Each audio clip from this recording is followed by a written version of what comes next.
पटना में बिहार की पूर्व मुख्यमंत्री राबड़ी देवी के 10 सर्कुलर रोड वाले आवास को खाली कराने की प्रक्रिया बीते कई दिनों से चल रही है।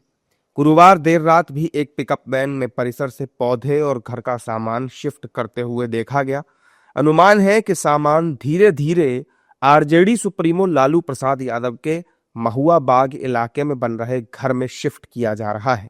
आपको बता दें कि 25 नवंबर को बिहार सरकार के भवन निर्माण विभाग ने राबड़ी देवी को नोटिस जारी करके 10 सर्कुलर रोड वाले बंगले को खाली करने के लिए कहा था। इसके बाद उन्हें पटना के हार्डिंग रोड पर 39 नंबर का एक नया सरकारी बंगला अलॉट किया गया। 10 सर्कुलर रोड वाले बंगले को परिवार की जरूरतों के हिसाब से मॉडिफाई किया गया था, जिसमें अतिरिक्त कमरे और राजनीतिक मुलाकातों के लिए एक कॉन्फ्रेंस हॉल भी शामिल था। वहीं राबड़ी देवी द्वारा मकान खाली करने को एनडीए नेताओं ने एक सामान्य प्रक्रिया बताया है। तो सरकार तो समय समय पर निर्णय करती है ना, कभी कल कोई हमारी नहीं सरकार रहेगी, दूसरी की सरकार, हमारे घर को भी खाली करने का निर्णय हो, हम भी जाएंगे। तो सर अब रात के अंधेरे में हो, दिन का जब सुविधा होता है लोग खाली करता है, उसमें क्या है। उनको किसी सरकारी घर की जरूरत क्या है? उनके पास बेनामी संपत्तियां, उनके परिवार के सदस्यों के नाम पर जो दर्ज संपत्तियां हैं, उसके आधार पर वो बिहार के सबसे अमीर परिवारों में से एक हैं। तो वो कहीं भी रह सकते हैं, उनके लिए कोई किसी सरकारी आवास को लेकर के कोई उनके मन में चिंताएं नहीं है। और इसीलिए चाहे वो महुआ बाग हो या गोला रोड हो या अनेक ऐसे ठिकाने जिनका पता भी लोगों को नहीं हो सकता है, वो कहीं भी भिजवा सकते हैं सामान और कहीं भी निवास कर सकते हैं। ये तो सरकारी आदेश है, सरकारी आदेश का पालन करना चाहिए। हम भी जिस क्वार्टर में रह रहे हैं वो ज्योति देवी माननीय सदस्य के नाम पर थी। हमारे लोगों को भी नोटिस मिला है कि आप खाली कीजिए। ये अलग है कि ज्योति देवी ने फिर कहा है कि हम रह रहे थे, बगल के हैं, काफ़ी लोग आते हैं, हमको ही मकान रहने दिया जाए। ये नहीं कहें कि हमारे साथ रहते हैं केंद्रीय मंत्री जीतन राम मांझी, इसलिए वैसा किया जाए।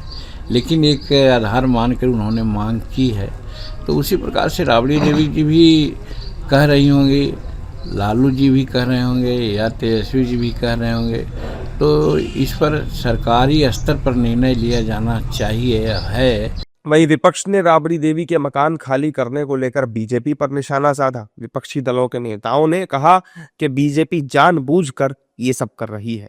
सरकार ने आदेश तो जारी किया है, लेकिन सरकार अपमानित करना चाह रही है।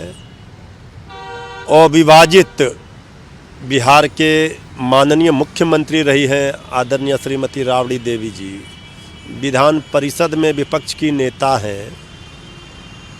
तो सरकार ने जिस बदले की भावना से ये सब कार्रवाई करने का मन बनाया है, जनता सब देख रही है। मोह बंगला का नहीं है, लेकिन सरकार के नियत पर सवाल खड़े हो रहे हैं। देखिए, भारतीय जनता पार्टी की सरकार हमेशा विद्वेष की और विरोध की, दुश्मनी की राजनीति करती है, जिसकी वजह से वो इस तरीके की हरकतें करती है। अगर उनको आवास था उनके पास और वो नियमतः आवास रह सकता था तो उसमें कौन सी दिक्कत थी। लेकिन भारतीय जनता पार्टी नियमों का हवाला दे करके जिस तरीके से उस बुजुर्ग दंपत्ति को, लालू जी जो खुद में परेशान है, बहुत बीमार हालात में है, अभी उनका ऑपरेशन भी हुआ, उनको परेशान करने की ये साजिश है।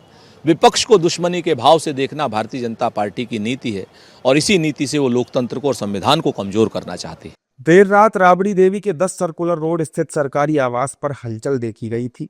आधी रात के करीब 4 से 5 गाड़ियों में सामान आवास से बाहर निकाला गया। इस शिफ्टिंग के दौरान मुख्य रूप से पौधों और अन्य सामान को छोटे ट्रकों और टेम्पोज में भरकर गोला रोड स्थित एक गौशाला में अस्थायी रूप से रखा गया है। वहीं इस गतिविधि ने सियासी गलियारों में चर्चाओं को और तेज कर दिया है।